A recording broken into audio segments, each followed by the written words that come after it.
श्री कृष्ण प्रशिक्षण के महत्व को बहुत अच्छी तरह समझते थे।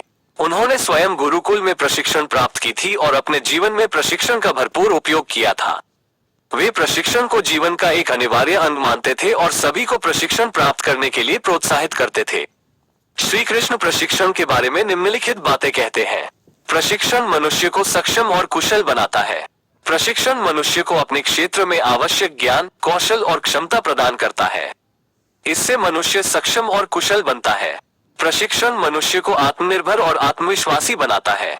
प्रशिक्षण मनुष्य को अपने जीवन को बेहतर बनाने के लिए आवश्यक आत्मविश्वास और आत्मनिर्भरता प्रदान करता है। इससे मनुष्य आत्मनिर्भर और आत्मविश्वासी बनता है। प्रशिक्षण मनुष्य को समाज में एक सम्मानजनक स्थान दिलाता है। प्रशिक्षण मनुष्य को समाज में एक सम्मानजनक स्थान दिलाने में मदद करता है। इससे मनुष्य समाज में अपनी पहचान बनाता है। श्री कृष्ण प्रशिक्षण को केवल ज्ञान प्राप्त करने का माध्यम नहीं मानते थे, बल्कि वे इसे जीवन जीने की कला भी मानते थे। वे प्रशिक्षण को एक ऐसी शक्ति मानते थे जो मनुष्य को जीवन के सभी क्षेत्रों में सफलता प्राप्त करने में मदद करती है। श्री कृष्ण प्रशिक्षण के लिए निम्नलिखित बातें भी आवश्यक मानते हैं। गुरु का सम्मान। श्री कृष्ण कहते हैं कि गुरु का सम्मान करना प्रशिक्षण प्राप्त करने के लिए आवश्यक है। गुरु ही प्रशिक्षण प्रदान करते हैं और उनके बिना प्रशिक्षण अधूरी रहती है। नियमित अभ्यास। श्री कृष्ण कहते हैं कि प्रशिक्षण प्राप्त करने के लिए नियमित अभ्यास आवश्यक है।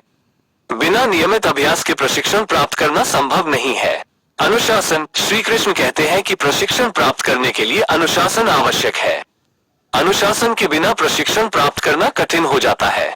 ईमानदारी। श्री कृष्ण कहते हैं कि प्रशिक्षण प्राप्त करने के लिए ईमानदारी आवश्यक है। ईमानदारी के बिना प्रशिक्षण का लाभ नहीं मिलता है।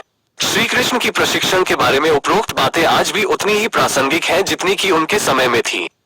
प्रशिक्षण मनुष्य के जीवन में एक महत्वपूर्ण भूमिका निभाता है और श्री कृष्ण की शिक्षा हमें प्रशिक्षण के महत्व को समझने और प्रशिक्षण प्राप्त करने के लिए प्रेरित करती है। श्री कृष्ण प्रशिक्षण के बारे में कुछ अन्य बातें भी कहते हैं, जैसे प्रशिक्षण हमें जीवन के सत्य और वास्तविकता को समझने में मदद करती है। प्रशिक्षण हमें सही और गलत का अंतर समझने में मदद करती है। प्रशिक्षण हमें न्याय, समानता और स्वतंत्रता जैसे मूल्यों को समझने में मदद करती है। प्रशिक्षण हमें दूसरों की मदद करने और समाज की सेवा करने के लिए प्रेरित करती है।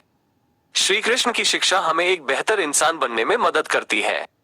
यहाँ कुछ उदाहरण दिए गए हैं कि श्री कृष्ण प्रशिक्षण के महत्व को कैसे समझाते हैं। एक बार श्री कृष्ण ने अपने शिष्यों को बताया कि एक कुशल योद्धा बनने के लिए प्रशिक्षण आवश्यक है। उन्होंने कहा कि एक कुशल योद्धा को अपने हथियारों और युद्ध के कौशल में महारत हासिल करनी चाहिए। एक अन्य बार श्री कृष्ण ने अपने शिष्यों को बताया कि एक सफल राजा बनने के लिए प्रशिक्षण आवश्यक है। उन्होंने कहा कि एक सफल राजा को अपने राज्य का प्रबंधन करने के लिए आवश्यक ज्ञान और कौशल में महारत हासिल करनी चाहिए। श्री कृष्ण ने यह भी कहा कि प्रशिक्षण हमें जीवन के सभी क्षेत्रों में सफलता प्राप्त करने में मदद करता है। उन्होंने कहा कि एक सफल व्यक्ति बनने के लिए हमें अपने क्षेत्र में प्रशिक्षण प्राप्त करना चाहिए। श्री कृष्ण की शिक्षा हमें प्रशिक्षण के महत्व को समझने और प्रशिक्षण प्राप्त करने के लिए प्रेरित करती है। श्री कृष्ण प्रशिक्षण के महत्व को समझाते हुए कहते हैं कि प्रशिक्षण के बिना कोई भी व्यक्ति अपने लक्ष्य को प्राप्त नहीं कर सकता है। प्रशिक्षण हमें अपने लक्ष्य को प्राप्त करने के लिए आवश्यक ज्ञान, कौशल और आत्मविश्वास प्रदान करता है।